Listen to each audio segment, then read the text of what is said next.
Olá, seja bem-vindo a mais um encontro da Educação Inclusiva aqui no Educa Recife. Meu nome é Thaís Luz e esse é o meu sinal. Hoje a gente conta com a participação do intérprete de Libras, Plínio. Antes de darmos início à nossa temática, eu queria convidar você a se inscrever no nosso canal no YouTube, o Educa Recife. Lá você vai encontrar uma playlist da Educação Inclusiva com todas as temáticas que trabalhamos até agora. Lá também você vai poder sugerir novos temas, tirar dúvidas ou colocar sugestões. Eu conto lá com a sua participação, a gente vai ficar bem contente e interagir com você. E dando início à nossa temática, nós vamos falar sobre o estudante surdo na escola, não é? A trajetória da escola do estudante surdo aqui no Brasil. E vamos, de início, fazer um passeio sobre a história do surdo e a história da educação do surdo no Brasil. Então, a trajetória da comunidade surda pelo mundo nos mostra o quanto os surdos sofreram segregação, perseguição, exclusão e, em alguns lugares, perderam o direito de viver, simplesmente por serem diferentes da maioria. Então, a história do surdo começa com muita dificuldade e vem com muito esforço, com muita luta da comunidade surda, evoluindo e melhorando cada vez mais. A gente chega ao início, não é, da escola para surdos aqui no Brasil, em 1855, quando Dom Pedro II convida Ernest Ué, que é um francês, para vir para o Brasil formar uma escola, não é, direcionada aos surdos. Ernest, que fazia parte da nobreza francesa, ele perdeu a audição aos 12 anos de idade, né, devido ao sarampo. A partir daí ele estudou numa escola para surdos, lá na França, não é? Assim, tudo em função, né? Então, ele teve essa facilidade por fazer parte da nobreza francesa, não é? Ele não nasceu surdo, fazia parte da nobreza, perdeu a audição, não é? Começou a estudar na escola para surdos na França, foi professor e chegou a ser a diretor do Instituto de Surdos de Bourges, lá na França, uma comuna na França. Certo? Então, devido a toda essa escolaridade, essa importância de Ernest, Dom Pedro II o convidou para dar início no Brasil a essa escolarização dos surdos. Então, em 1857, no dia 26 de setembro, Ernest fundou o Imperial Instituto Nacional de Surdos Mudos. Essa escola, que fica no Rio de Janeiro, está lá até hoje, não é? Era uma escola destinada aos estudantes surdos lá do Rio.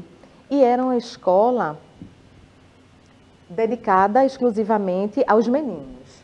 Inicia-se o processo de educação formal dos surdos no Brasil, que passaram a ter uma escola especializada para sua educação e a oportunidade de criar a língua de sinais dos centros urbanos. Essa foi a importância desse Instituto Imperial aqui no Brasil, o pontapé inicial para a educação dos surdos brasileiros.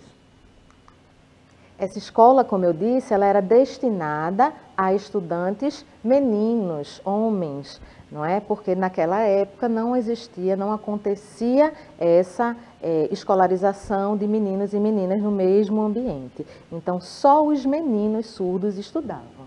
Aqui a gente tem uma foto, não é, da sala de aula do professor João Brasil Silvado Júnior. Essa foto é da década de 30, não é?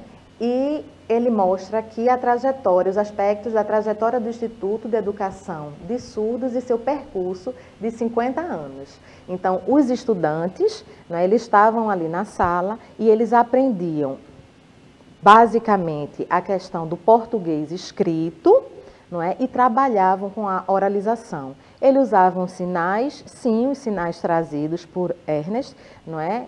Que aprendeu na França, então são sinais franceses, mas não era uma escola que se comunicava em língua de sinais, né? Eles trabalhavam, tinham foco na escrita e na oralização, Tá? O estudante, a gente pode perceber esses estudantes sentados, tentando, né, trabalhando essa oralização e os demais na escrita. Aqui também mais uma foto, essa de 1936, também lá no Instituto, e os estudantes empenhados na escrita, todos eles surdos. Bom, o foco, não é, dessa aprendizagem era na oralização, era na escrita, mas eles perceberam que nem todos tiveram esse avanço, conseguiram, não é, se oralizar ou ter a prática na escrita do português. Então, alguns se destacavam e continuavam esse treino da oralização e da escrita. Os que não conseguiam ter tão boas notas, eles eram destinados a outro tipo de trabalho, não é? A outro tipo de escolarização. Aqui a gente tem um grupo, não é? Fotografia de alunos desenvolvendo atividades na gráfica. Ampla sala com mesas, materiais e maquinárias diversas. Então, eles têm uma parte de atividades gráficas, outras de habilidades manuais. Para esses estudantes, eles continuavam tendo, sim, as aulas de escrita, as aulas de oralização, mas os que não se destacavam partiam também para esses outros trabalhos de aprendizagem de habilidade. Aqui tem uma foto de alunos de diferentes faixas etárias na escadaria do prédio principal do Instituto em 1940. Vejam a quantidade, não é, de estudantes surdos ali do Instituto. A importância, onde estavam esses estudantes antes do Instituto. Todos eles sem escolaridade, não é? Então, a importância desse Instituto para o Brasil, para o início da escolarização dos surdos. E as meninas? As meninas surdas só tiveram direito à educação no início do século XX, quando surgiu o Instituto Santa Terezinha, em São Paulo. Nesse momento, não é, até esse momento, as meninas continuavam sem escolaridade, apenas em suas casas. Hoje, o Instituto ele se transformou no Instituto Nacional de Educação de Surdos, o INES. É o mesmo prédio, continua no mesmo local e o INES tem uma importância gigantesca para a comunidade surda, não é? Lá no INES é trabalhado diversas áreas focadas, direcionadas ao surdo, nas diversas áreas. Está aqui a imagem, não é, do Instituto antes e hoje. Hoje já com o nome de INES, mas é o mesmo prédio lá no Rio de Janeiro. O Instituto Nacional de Educação dos Surdos, o INES, eles oferecem diversos trabalhos, entre eles incentivar o trabalho de pesquisa e investigação científica, subsidiar a formação da Política Nacional da Educação na área da surdez, elaborar e produzir materiais didáticos pedagógicos para o ensino de alunos surdos. Várias são as funções do INES e a colaboração que eles têm com a comunidade surda e com a educação dos surdos no Brasil.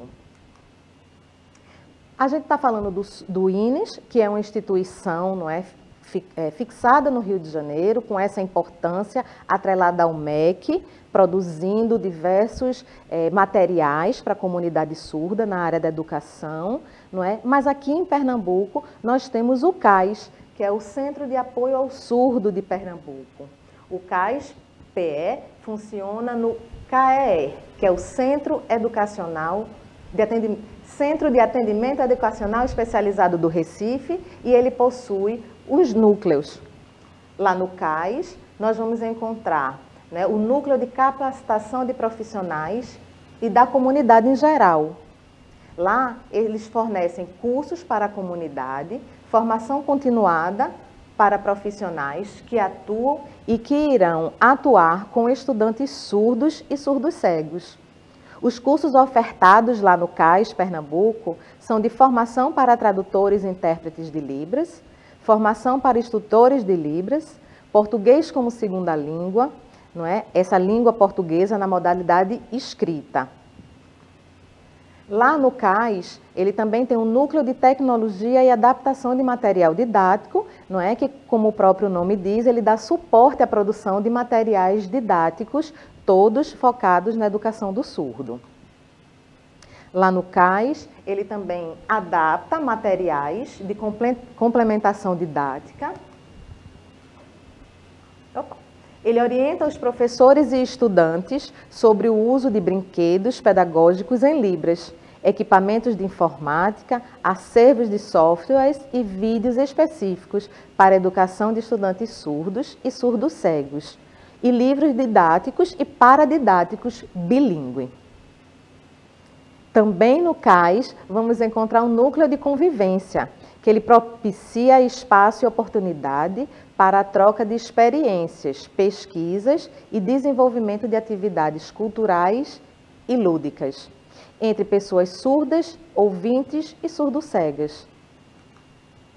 Eita, faltou concluir. O Núcleo de Apoio Didático de Pernambuco,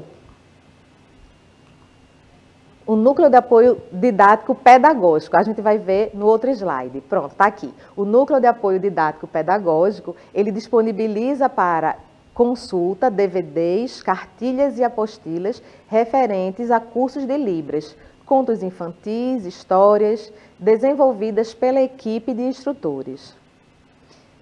Então, veja só qual a importância, não é, se a gente tem um instituto tão importante que é o INES, não é, a nível nacional, nós aqui em Pernambuco contamos com o CAIS e todo esse trabalho que ele tem desenvolvido direcionado à educação dos surdos e às pessoas que trabalham como intérpretes com esse público, né, com os estudantes, com as pessoas surdas. Bom, no nosso próximo encontro, nós vamos ver um pouco sobre as tendências educacionais, oralismo, comunicação total e bilinguismo. Eu agradeço pela sua participação e te vejo no nosso próximo momento.